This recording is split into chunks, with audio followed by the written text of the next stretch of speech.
Hey, welcome to the channel. If you're new to this channel, make sure you subscribe. Go ahead and like this video. If you got an opinion, comment it down below. Let's get into it.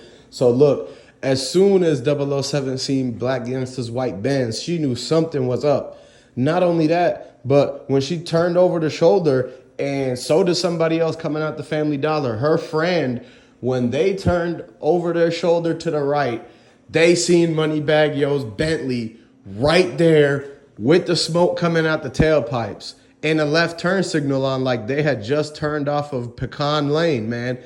They try to get away. They were trying to be quick. One thing you got to understand is that a Bentley has a V12 in it or a V10. Like, you could really get powerful engines in them. So they quick. They're fast. It's not the fastest car in the world, but they are fast. They're faster than whatever your normal sports car would be. Like, it's still faster than a Camaro. You understand?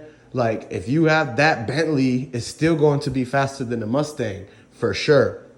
So now she knew exactly that was Moneybagg Yo's Bentley. And she's like, okay, well, if Black Youngster's right there and his white Benz is literally being driven by 4 people. There were 4 deep in that car, even though it's a 2-seater. One thing you got to understand is that this type of Mercedes-Benz, it's a coupe that has back seats, man. So just because it has 2 doors doesn't mean it only fits 2 people. It has 4 seats, but it is a 2-door. So a lot of people get 2-door and 2-seater confused. That's why your friend with the car that has 2 doors never be driving the people around, because they won't be able to say, nah, I only got a 2-door when it's convenient to them, knowing damn well they got 4 seats, man. And that's exactly what Black Youngster told Shondale, Straight Drop, Cornelius, and Devin Byrne, the 4th driver, to exactly switch them up.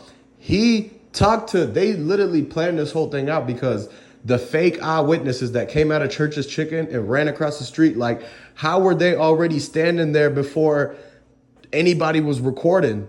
Like, how is it that these witnesses literally popped out as soon as things happened, but 007 says she only heard 4 to 7 shots? And why is there one lady coming out before 007 even gives her statement?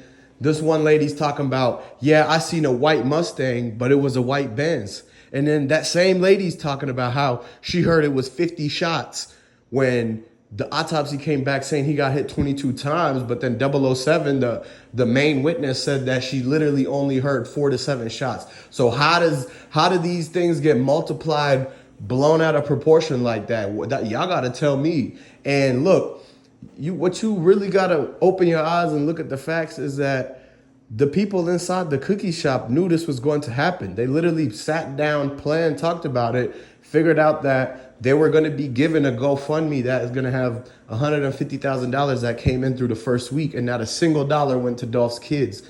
Man, look, I feel, and I send my condolences out to Trey, Mia J, and everybody, including Young Dolph's brother. But Young Dolph's brother is the only person that knew what happened that day.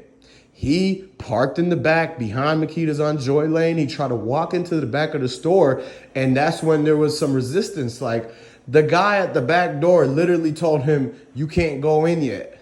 Why couldn't he not go in yet? It wasn't until after he heard the 4 shots that he was able to enter into the store and to see exactly what happened is that Dolph in the lobby laying down. And he was wondering, like, he's like, why would you guys not let me in? I could have saved him. I could have been there. He's the one that was playing security that day, man. Out of all the artists, out of all the opportunities and chances Young Dolph then gave to all the people around him, these dudes were nowhere to be found when it came to protecting him. But he always set it up for them to be protected. He always put money on their books. He always made sure that they mama's bills was paid, man. These certain people was too worried about themselves and not be able to take care of the hand that fed them. So not only that, but that's when Black Youngster and whoever the person out that back door ran out the back door as soon as Young Dolph brother ran into. They let Young Dolph brother in. And as soon as he passes the office and goes to the lobby to help Dolph, the 2 guys that were with Black Youngster ran out of the office and out the back door as soon as Dolph brother passed that doorway. That's when Dolph was thinking, Dolph's brother was thinking like, okay, why didn't they let me in? Like, could he have been tied up? We don't know. Like, that's some questions that people are asking. Like, why was he kept in that cookie shop for so long, man? This is unusual. It doesn't take this long to prepare a cookie. It does not take that long for me to take 2 chocolate chip cookies, 2 strawberry, 2 lemon, whatever crazy story that they try to fool y'all with, because we know that this is the 3rd time now that they try to say he ordered a whole different flavor of cookies. At first it was lemon, and then now it's lemon and strawberry. And then now they scratched that whole plan and they're running with the story, trying to convince y'all, trying to tell y'all that he ordered 2 chocolate chip cookies.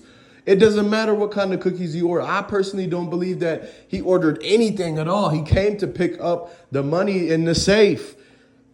And really, he wasn't even going to do that because they decided to start acting funny. That's when he knew something was up. As soon as he touched down from that flight with Big Moochie Grape. As soon as he got in that interview at the clinic, and when he left, he felt into his pockets and realized that they done snatched his keys mid-interview, and it was literally caught on footage.